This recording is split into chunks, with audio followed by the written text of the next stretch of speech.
is lime rock. We have it pulverized down to the requirement that we need. And what we'll do is we'll take that material. We need some portion of the retained 4, and then we need a retained portion of the passing 4. Create that mix, and then we'll add water to that, and then we'll start our compaction. So I'll go ahead and grab a scoop, and we'll get to that.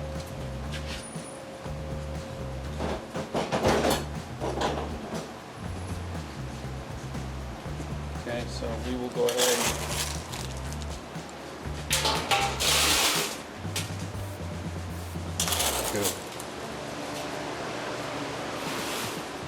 based off the calculations of this material that we have specifically from when we did our initial sieve analysis, the ratio for this material specifically is about 4.01 pounds of plus 4 or retained 4, and the rest remaining will be passing 4, and we will get to a total of 12 pounds for this test.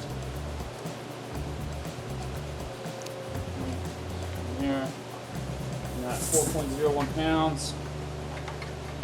Let's start adding our passing 4.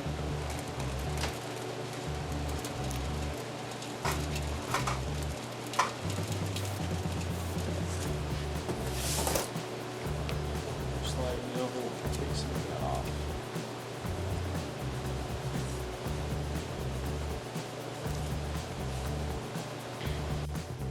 Actually, I used to do the same thing. So when I started, I was the lab guy. I was the field guy. I was on the rig. I was doing the invoices. I was doing just about everything. But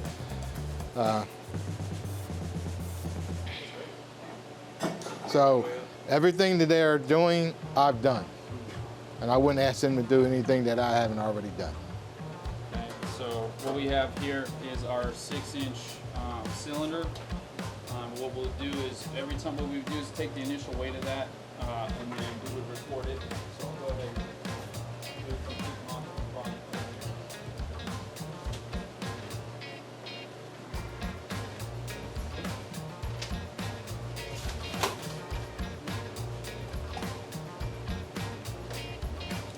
And what we would indicate is what this cylinder is actually, its number would be. So we would indicate 80.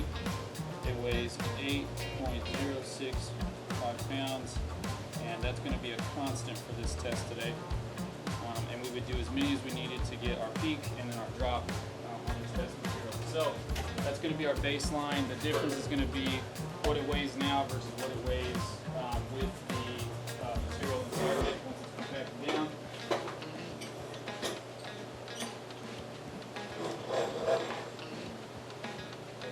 And then we'll take our retainer ring, place that on top.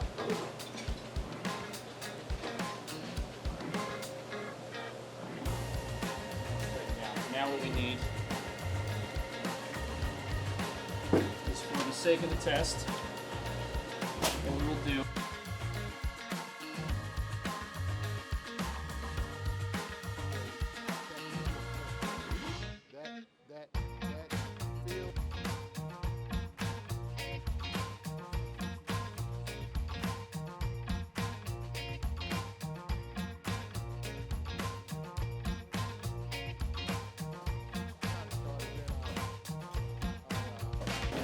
So what is it doing in the water here?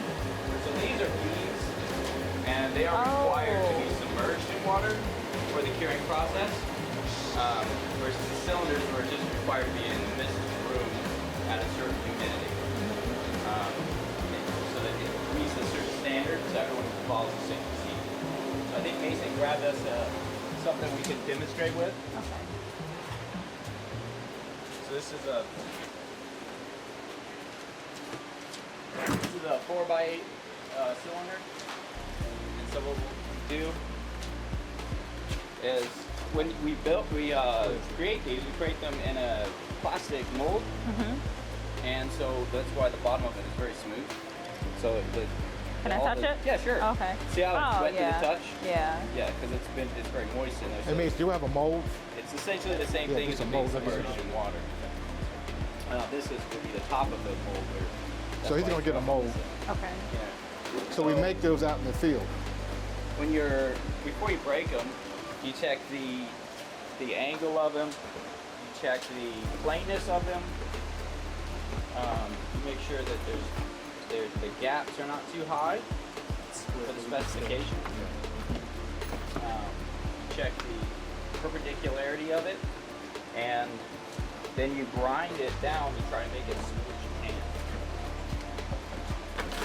So this is the mold that it came out of. Yes. Oh, okay. Yeah, so we split it open, we cut it open so to be able to pull the material out of it. Oh. And then you pull it. Yeah. And then you submerge this in water, right? Okay. Or Either way, some labs don't have them in this room and they just put them in tanks. So, which is also acceptable. and this is making it smooth. Correct, yes. So there's not so many. You can use these pads, they're like rubber pads, and it helps deflect the pressure to make it a more smooth, even application of pressure across the sample. This will allow it to have more consistent break. So, put it on there. We've already checked it. In reality, we do that after we grind it. This is just to keep it from being messy. So make sure the surface is clean. And these things can really put a lot of pressure, hydraulic pressure into the sample. So if you have a really big concrete cylinder, you could shake the whole building. Really? How strong it is when it breaks, yeah. Well, at least this part. Okay. So we put it in there. We're going to check make sure that we have it perpendicular in here. And you see? So if it's smooth, you know, it should stay pretty there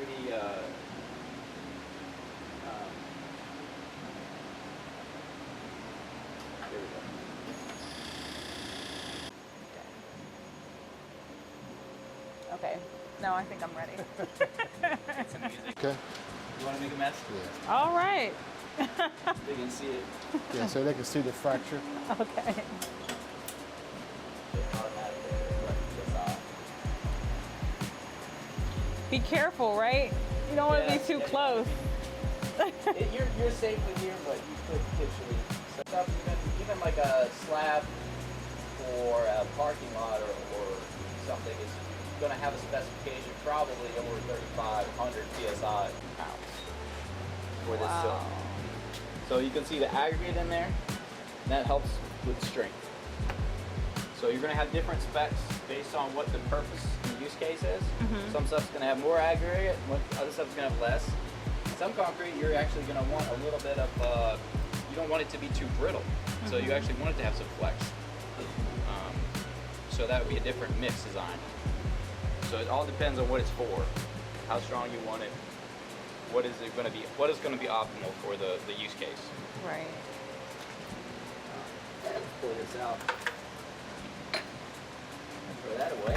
Clean up, and we'll write down, we'll report our numbers, our dimensions, and we'll usually break a set of at least 3 so you get an average. Right. So that way, if you have any sort of irregularities, you're going to be able to spot it, and that'll give you more repeatability between other laboratories as well. It's a lot of math here. Yes. Yeah. But we work together as a team. Everyone has. It's a piece of the problem. Yes.